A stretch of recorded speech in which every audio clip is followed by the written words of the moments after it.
तुम्ही car loan, home loan, मोबाईलचा EMI किंवा क्रेडिट कार्डचं बिल भरताय तर थांबून हा व्हिडिओ आधी पूर्ण बघा, कारण कर्ज भरण्यासाठी अतिशय आनंदाची बातमी समोर आलेली आहे. महाराष्ट्रात शेतकऱ्यांच्या कर्जमाफीनंतर आता शेतीव्यतिरिक्त इतर कर्ज घेतलेल्या लोकांसाठी सुद्धा रिझर्व्ह बँकेने आणि सरकारने 3 अत्यंत महत्त्वाचे आणि मोठे निर्णय घेतलेले आहेत. तुम्ही बँकेकडून कर्ज घेतलेलं असो किंवा एखाद्या फायनान्स कंपनीकडून, हे नियम तुमच्यासाठी खूप मोठा ठरणार आहे. यातील पहिला मोठा निर्णय असा आहे की ज्यांच्या अंतर्गत तुमच्या कर्जावरील वाढीव व्याज पूर्णपणे माफ होऊ शकतं. दुसरा महत्त्वाचा निर्णय म्हणजे आधी हप्ता भरायला एखादा दिवस जरा उशीर झाला तरी बँक अफाट दंड आणि पेनल्टी चार्जेस लावायची. आता हा दंड, नाहक आणि पेनल्टी पूर्णपणे बंद होणार आहे. आणि तिसरा सर्वात मोठा निर्णय म्हणजे ज्यांच्या अंतर्गत तुम्ही एक सोपं काम केलं तर तुमचं कोणतंही कर्ज माफ होऊ शकतं. मग ते कर्ज तुम्ही घर बांधण्यासाठी, फ्लॅटसाठी, गाडीसाठी, मोबाईल किंवा लॅपटॉपसाठी घेतलेलं असो किंवा मग तुमचं क्रेडिट कार्डचं थकीत बिल असो. तुम्ही जर हे एक काम केलं तर 5 प्रकारच्या लोकांना त्याचा थेट फायदा होणार आहे. सरकारने आणि बँकेने कर्जदारांना मोठा दिलासा देण्यासाठी हे नवीन नियम लागू केलेले आहेत. पण हे कर्जमाफीचं काम नेमकं कसं करायचं आणि या 5 प्रकारच्या लोनमध्ये तुमचं नाव कसं जोडायचं हे समजून घेण्यासाठी व्हिडिओ अजिबात स्किप नका करू, शेवटपर्यंत नक्की बघा. या निर्णयामुळे आता बँका आणि फायनान्स कंपन्यांना मनमानी कारभाराला थेट चाप बसणार आहे. रिझर्व्ह बँक म्हणजेच RBIने याबाबतचा नवा नियम लागू केलेला असून सर्व प्रकारच्या कर्जदारांसाठी ही अत्यंत आनंदाची बातमी आहे. आत्तापर्यंत हप्ता भरायला जरासा उशीर झाला की बँका अफाट दंड लावायच्या आणि त्या दंडावर पुन्हा चक्रवाढ व्याज लावून ग्राहकांची प्रचंड लूट करायच्या. त्यातच वसुली एजंट्सकडून होणारा मानसिक त्रास आणि दादागिरी तर वेगळीच राहायची. पण आता या सगळ्या प्रकारावर कडक कारवाई होणार आहे. आता कोणत्याही वसुली एजंट तुम्हाला त्रास देऊ शकणार नाही आणि दंडावर लावणार जाणार नाही.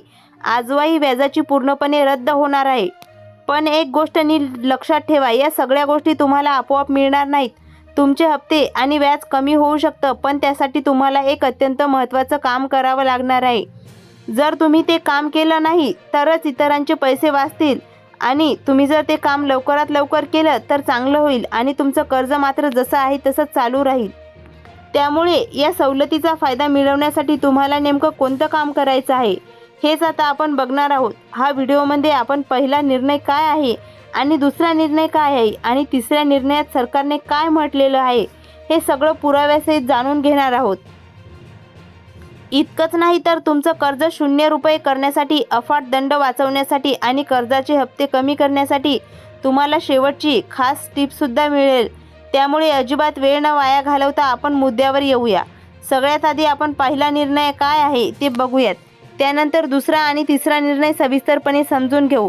व्हिडिओ अजिबात बंद करू नका, शेवटपर्यंत नक्की बघा, कारण तिसरा असा क्रांतिकारी निर्णय आहे ज्यांच्या अंतर्गत तुमचे सगळे पैसे वाचवू शकतात. आता पहिला निर्णय असा आहे की ज्यांचं कर्ज खूप मोठं आहे, ज्यांचा EMI भरायला वारंवार उशीर होतो, त्यांच्यासाठी हा निर्णय सर्वात महत्त्वाचा आहे. पण तिसरा नियम तर प्रत्येक कर्जदारांसाठी लागू होतो. पहिल्या नियमानुसार आता कोणतीही बँक किंवा फायनान्स कंपनी तुमच्या थकीत दंडावर पूर्ण जास्तीत जास्त व्याज आकारू शकत नाही. आता तुम्ही म्हणाल, दंडावर व्याज नाही लावलं तर आमची किती रुपयांची बचत होणार आहे? तर हे एका साध्या उदाहरणाने समजून घ्या. समजा तुमच्या महिन्याचा हप्ता 5,000 रुपये आहे आणि तो भरायला उशीर झाला तर बँक त्यावर 500 रुपये दंड लावायची आणि तो हप्ता जर तुम्ही महिनाभर भरला नाही तर बँक त्या 500 रुपयांच्या दंडावर चक्क 30% व्याज लावायची. म्हणजे 5,500चा हप्ता भरता भरता थेट 7-8 हजार रुपये व्हायचा. पण आता तसं अजिबात होणार नाही. त्यांचा पगार वेळेवर झाला नाही, घरात काही इमर्जन्सी आली किंवा पैशाची अडचण असल्यामुळे एक हप्ता लेट झाला, अशा सर्वांसाठी हा पहिला निर्णय आहे. म्हणजे मोठा दिलासा आहे. आता तुमच्या एका दंडावर रुपयाही वाढीव व्याज आकारलं जाणार नाही. आता जर तुमच्याकडून अजूनही बँक असं दंडावर व्याज वसूल करत असेल आणि तुमचा हप्ता फुगवत असेल तर तुम्हाला काय करायचं हे मी पुढच्या 2 मिनिटांमध्ये सांगणार आहे. पण त्याआधी दुसरा निर्णय जो प्रत्येक कर्जदाराला आनंद देणार आहे तो नीट ऐका.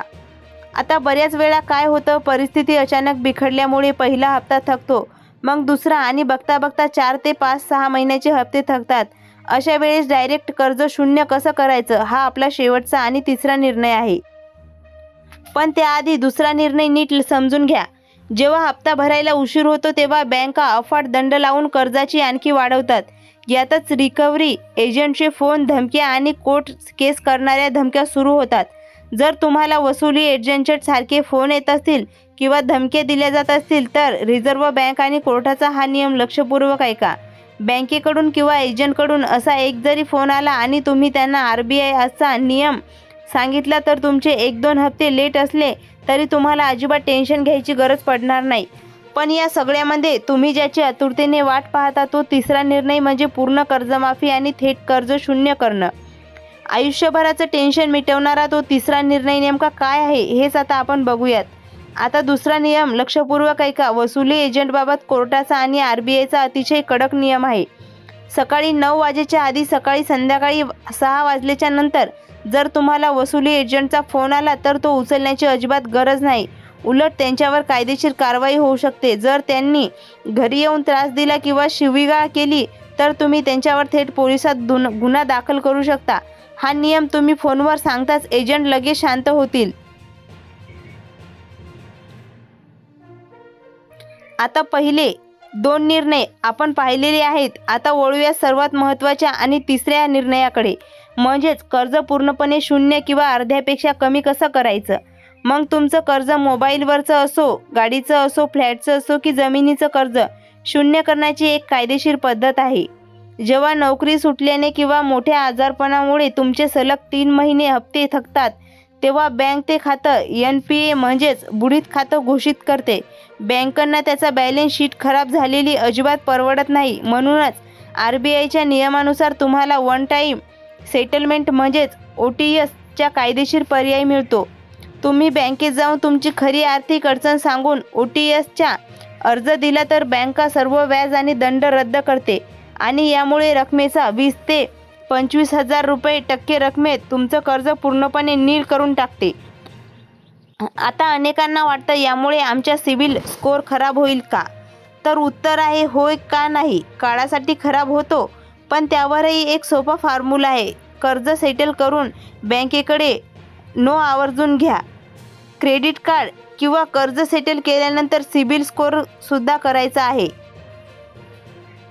जर उत्तर एकदम सोपं आहे तर बँकेत एक छोटीशी FD काढा आणि त्याच्यावर सिक्युअर्ड क्रेडिट कार्ड किंवा 1-2 हजाराचं छोटं कर्ज घ्या.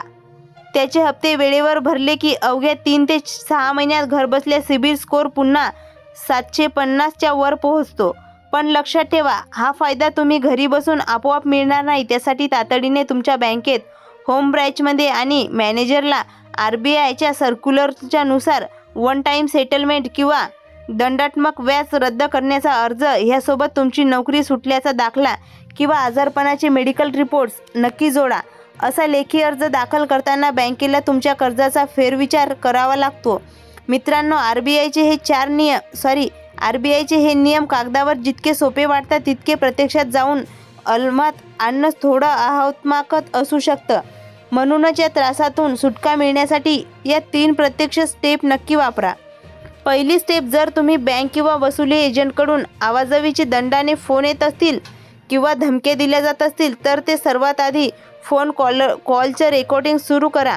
त्यानंतर त्यांना स्पष्ट सांगा की RBIच्या नियमानुसार सकाळी 9च्या आधी आणि संध्याकाळी 6च्या नंतर फोन करणं हा गुन्हा आहे. ही एक गोष्ट ऐकून समोरचा एजंट लगेच शांत होईल आणि त्यानुसार तुमच्यावर पुन्हा कधीही दबाव आणणार नाही. दुसरी स्टेप, जर तुमच्या दंडावर आवाजावी व्याज लावलं असेल तर बँकेत जाऊन मॅनेजरला फक्त तोंडी सांगू नका.